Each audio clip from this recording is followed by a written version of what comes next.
What is going on, ladies and gentlemen of the holotables, and how are we all doing? We have just had the latest datacron set come into the game alongside some Lightspeed bundles that I think people are going to be pretty keen and eager about. Let's check this out. The first Lightspeed bundle that has dropped with the latest update is probably one that almost nobody has asked for. That is correct. A Boba Fett Scion of Django Lightspeed bundle has dropped. And Boba Fett Scion of Django, hear me out guys, he gets a bit of a bad rap. This one, I'm not sure if they're going to really hit the mark. Nobody is really clamoring to get Boba Fett Scion of Django unlocked. Unless things change sometime in the near future with new kits that upgrade him or make him a little bit more viable, people just aren't going to care, and they're certainly not going to pay 38 bucks. I say that, maybe I end up eating my words. I don't think this one's going to be a massive seller, guys. But it's nice that they are giving an opportunity for people to get a character at Relic 6. Still, 38 bucks, this is way cheaper than if you were to just buy the Kyrotech and buy the signal data, buy the, the various bits of relic data that you would need to do otherwise. So this one's here for those of you that want it, guys. If you really do want to use him, he is great in Territory Wars with his Territory War Omicron. But again, we're talking about a subset of people right now that are looking to engage in this one. The next one, though, is something that really is going to tickle your fancy. That's right, we finally have ourselves a Grand Inquisitor Lightspeed bundle. All of the Inquisitors used to unlock Grand Inquisitor, so we're not having Marok in here. Obviously, we're not having Reva, and no Grand Inquisitor himself, but 5 of these Inquisitors at Relic 5 for under 50 bucks. This is huge value, guys. Like, the Kyrotech alone to gear these people is insane. We're talking about 2,000 Kyrotech here alone.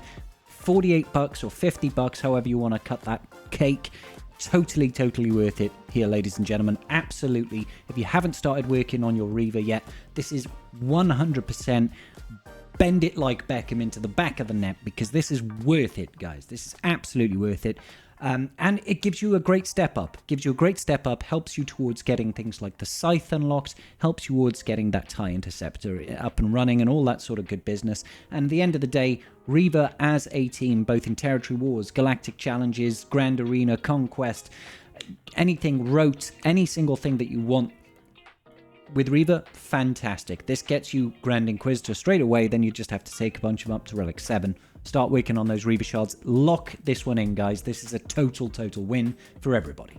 But that's not all. We have also got the Enduring Power new datacron set come to the game today. I haven't had a look at this just yet. It went live with the latest update, so let's take a look at what we have available. Factions, we've got light side, dark side, obviously, mercenaries, Hutt cartel, smugglers, and droids. Quite a diverse group there. Let's start off with the level 3 bonuses. What are the level 3s? So, light side starting first. Whenever they inflict a debuff on the enemy, they're going to be dealing damage 2% to that enemy's max health.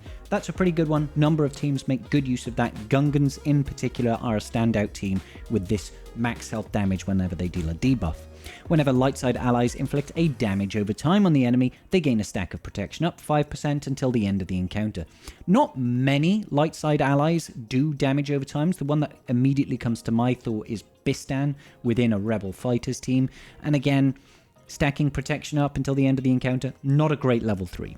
Then we've got light side allies start with 25% turn meter. This one is always hugely valuable.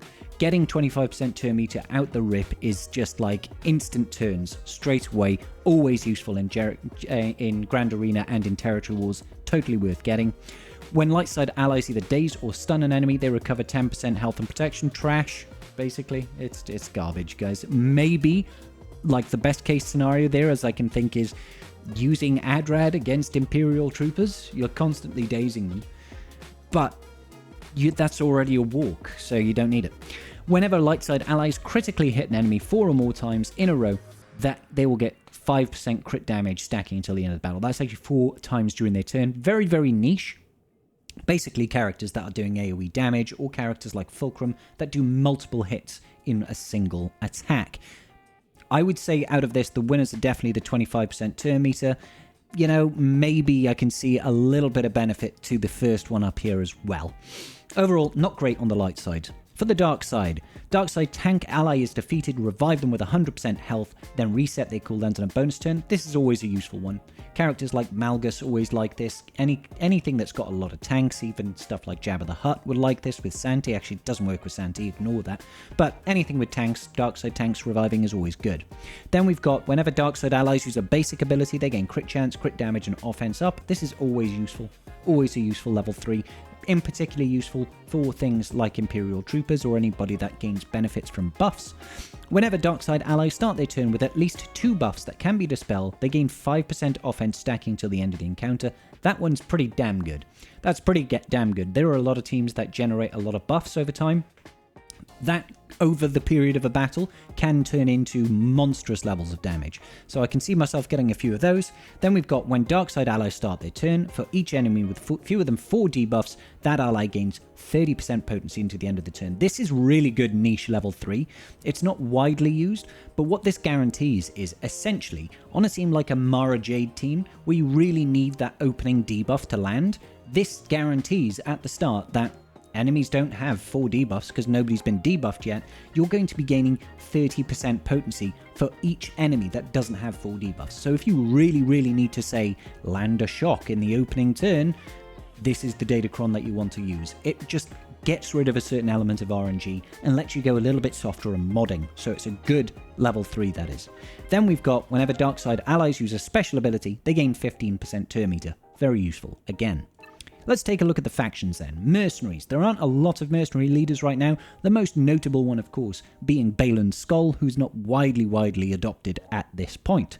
So the first one is, at the start of the encounter, all mercenary allies have 100% defense penetration. That's good.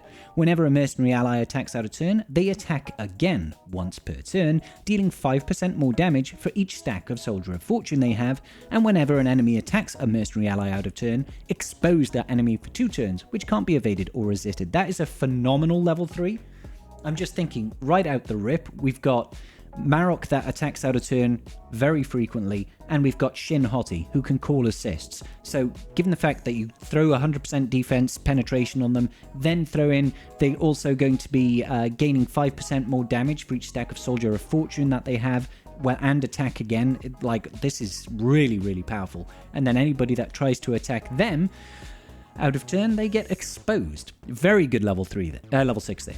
Whenever mercenary allies critically hit an enemy during their turn, that ally gains 10% offense stacking for 2 turns. It's decent, nowhere near as good as the first one though. At the end of each turn, mercenary allies recover health and protection equal to 50% of the amount enemies recovered that turn. This recovery cannot trigger this effect on enemies. So that's quite interesting. It's useful to keep people alive, I guess. Not bad on a Balan Skoll team, but I would probably look for the extra damage. First time and each mercenary ally falls below 50%, all mercenary allies reduce their cooldowns by 1 and gain 10% turn meter. It's okay, but not phenomenal. And the final one, at the start of battle, mercenary allies gain retribution for 3 turns. It's fine. Honestly, this top one is the one that you're going to want in almost every scenario. The survivability one is quite useful in some niche circumstances as well. Hutt Cartel then. Whenever an enemy takes damage from a thermal detonator, all Hutt Cartel allies gain, oh my god, 5% stacking offense. Oh, Jabba's gonna be a pain.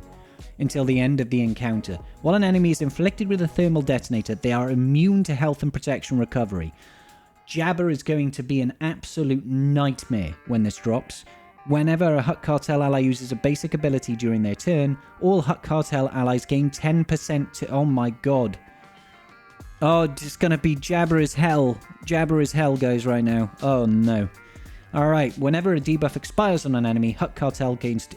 I don't even think there's any point reading any further, because this one is just cancer. The first time each Hutt Cartel ally falls below 50% health, they gain damage. Nobody cares when you've got this. Whenever enemies are damaged at the start of their turn, Hutt Cartel allies gain 2% turn meter. This is okay. Whenever a Hutt Cartel ally deals damage to an enemy, no other enemy is ability block them for 1 turn. There might be some niche use for this, taking a Hutt Cartel ally like Boba Fett and using something like this as the level 6. Who knows? Alright, Smugglers. Smuggler allies have 100% evasion. The dodge meta is back. This is oh my god, this datacron set already. If they are debuffed, they lose 100% evasion. Okay, fine. Whenever a smuggler ally critically hits an enemy, they dispel all debuffs on themselves. Whenever a smuggler ally gains prepared, they gain tenacity up for 2 turns. So they can't be debuffed, which means they don't lose that 100% evasion. Okay, whenever a smuggler ally evades an attack, all smuggler allies recover 10% health and protection, and the enemy that was evaded is inflicted with a stack of damage over time for 3 turns. That's pretty horrible. That's pretty horrible. There's quite a few smugglers in the game. This could be quite widely used. Whenever a smuggler ally is critically hit, they gain 100% crit avoidance. It's decent. At the start of the encounter and at the end of their turn, smuggler allies gain 1 stack of Retaliate, 3 stacks maximum, for 3 turns, which cannot be copied, dispelled, or prevented. Retaliate when damaged by an attack. Reflect 20% of the damage. This Retaliate, guys, it's a complete trap. Don't bother with it. It doesn't work. It's useless. The first time each smuggler falls below 50% health, all smuggler allies reduce their cooldowns by 1 and gain 10% turn meter. Meh. Whenever a smuggler ally defeats an enemy, take a bonus turn. Bonus turn ones are always nice. This top one is definitely the winner here, though. Alright, droids then. The first time each droid ally falls below 40% health, they gain damage immunity for 2 turns, which cannot be dispelled. That's quite nice. Whenever a droid ally dispels a buff or a debuff, all droid allies gain crit damage up and offense up for 3 turns, which can't be dispelled. Whenever an enemy is stunned by droids, all droid allies recover 25% health and gain 10 speed. That's quite nasty. That's quite nasty. I could see it being good in a sortie team, JTR droid teams. Yes, those do still exist. There can be quite some good uses there. Apart from that, I'm not sure where this is going to be widely useful. Maybe in a Grievous team, I guess. Whenever a droid ally grants a buff to another ally, that ally gains 10% turn meter. That's pretty good with BB-8 in general, I think. At the end of their turn, droid allies recover 50% protection if they inflicted at least 5 debuffs. Pretty niche. The first time each droid ally falls below 50% health, they've got that cooldown reset, that additional turn meter. It's okay. Whenever a debuff on an enemy expires, droids gain 2% turn meter, doubled if that debuff was dispelled by an enemy. That one's actually pretty good on a GG team, but I imagine that the first one is still going to be the one that you want. Alright, let's look at the characters then. Cara Dune. Whenever Cara Dune gains stealth, they recover 100% protection. That's interesting. She does that in a Rebel lead, is it? Something like that. I can't remember which way around it is. I don't think it is the Rebel lead. I think it's the other one, the Smuggler lead. Okay, IG-88. Nobody uses IG-88. Whenever IG-88 critically hits an enemy, he gains damage immunity for 1 turn, which can't be copied, 25% turn meter, and blinds the enemy for a turn, which can't be evaded or resisted. If they were target locked, IG-88 also gains protection up, 100% stacking, retribution, and speed up for 2 turns. Interesting attempt to make IG-88 viable. Kyle Katarn. Whenever Kyle Katarn inflicts a debuff, he recovers 25% of his max health and protection. It's decent, I guess, better than nothing. Dash Rendar. Whenever an enemy is stunned, Dash Rendar takes a bonus turn. That could be very useful. I'm sure that there is some, I'm thinking default Dash Rendar teams don't have a heck of a lot of stuns, but, you know, Queel has still got a stun, right? So, I think we can turn that into something good. With Dash, Han and Chewie, you know, Queel and IG-11, there could be some useful stuff there. Bonus turns are always good. Mob Enforcer. There we go. If the ally in the leader slot is Hutt Cartel, whenever they use an ability, Mob Enforcer assists, dealing 50% more damage. Wow, we're getting Mob Enforcer to go in with Hutt Cartel. It's going to be Jabba the Hutt. With Boba's going to be dropped. It's going to be Jabba, Bausch, Mob Enforcer, Santi, and maybe Skiffguard Lando. That's going to be interesting. That's going to be very interesting. At the start of Mob Enforcer's turns, all enemies inflicted with thermal detonators are inflicted with buff immunity for a turn. Whenever Mob Enforcer attacks out a turn, she will score a critical hit if able. Whenever an enemy critically hits Mob Enforcer, they're inflicted with a thermal detonator for 2 turns. Don't forget, Mob Enforcer's thermal detonators do more damage than regular thermal detonators. I think hers do like 35% instead of the standard 30, something like that. Alright, so Mob Enforcers actually looks pretty good. Enfys Nest. Little bit of an unknown fact here, guys. Enfys Nest. Enfys is a Welsh word. It means rainbow. So there you go, and it's pronounced Enfys. Alright, so Enfys Nest is immune to max health reduction. Whenever an ally takes a turn, she assists. Whenever she inflicts a debuff, she gains 20% critical damage stacking until the end of the encounter. Whenever Enfys Nest uses a special ability, she attacks again, dealing 20% bonus true damage. Whenever she attacks out of turn, she exposes the target enemy for 2 turns, and whenever the enemy takes a turn, she gains stacking offense until the end of her turn. This is a really good datacron. Really good datacron, especially if you've got your nest built up to anywhere decent levels of viability. This is actually very, very good. She'll be able to solo teams, and if you throw her in certain teams, she's going to be an absolute nightmare. Gamo Guard. At the start of the encounter, Gamorrean Guard gains 5 stacks of my kind of scum, baby. 100% potency, 50 speed, and 20% counter chance for each Hutt cartel allies. He's gaining 50 speed for each Hutt cartel ally? That includes himself, by the way. So he's gaining 250 speed in a full Hutt cartel lineup, and 100% counter chance, 100 potency. No, it'll be 500% potency. What?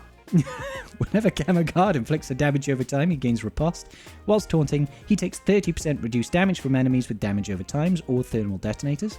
Whenever Gamo removes turn meter from an enemy, reduces cooldown by 1. That's wild. That's going to be such a fast piggy. Stap. Whenever Stap deals damage to an enemy, remove 25% turn meter from that enemy.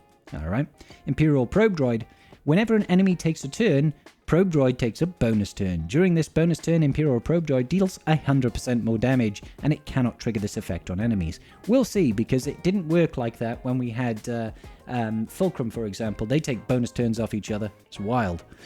Alright, Greedo. Greedo has 5% max health and protection per relic amplifier. Okay, Greedo's is trash. Veteran Smuggler Chewbacca. At the start of his turns, dispel all debuffs on themselves. They recover 5% health for each debuff dispelled this way. It's okay, I guess. Embo! Whenever Embo critically hits an enemy, he gains 10% crit damage, defense penetration, and offense, stacking till 200%. That's not bad. The Hutt Cartel ones are all pretty good, to be honest. Bam! Whenever Beskar Armor Mando is dealt damage, reflect 20% as true damage. Trash. Garbage. BT1. Whenever BT1 damages an enemy with a special ability and the enemy doesn't have Armor Shred, inflict Armor Shred for the rest of the battle. Yeah, so this one's pretty good. We've had this one a couple of times. Honestly, it's probably just better than not having a datacron on the team. So it's okay. Mission Vow, then. Whenever a Mission Vow uses an ability, they deal more damage, maximum to 100%, equal to half of their potency percentage. This effect will only trigger if Mission has got more than 0% potency. It's okay, but she doesn't really get used anyway.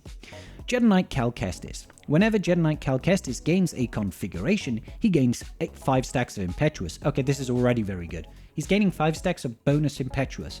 That means you should be able to use his crossguard stance and insta-kill after 2 changes, right?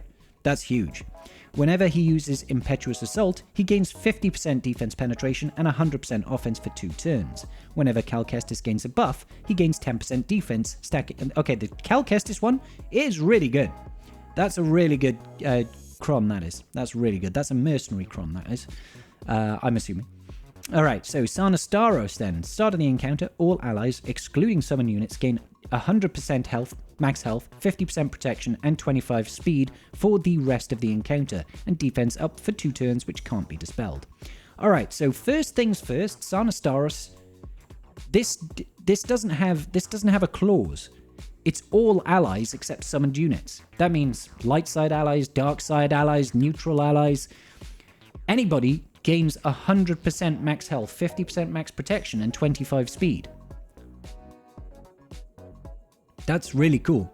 And then you gain defense up for 2 turns, which can't be dispelled. I mean, who cares about the defense up? But the rest of the stats, that's a huge stat gain. You know, even just throwing her on a Ray team to get 100% max health and 50% max protection and 25 speed. That's nice in itself, right? Whenever Sana Staros gains turn meter, all allies gain 25% offense stacking for 3 turns. That's huge. Whenever an enemy is inflicted with vulnerable, they are also target locked for 1 turn if they didn't already have it.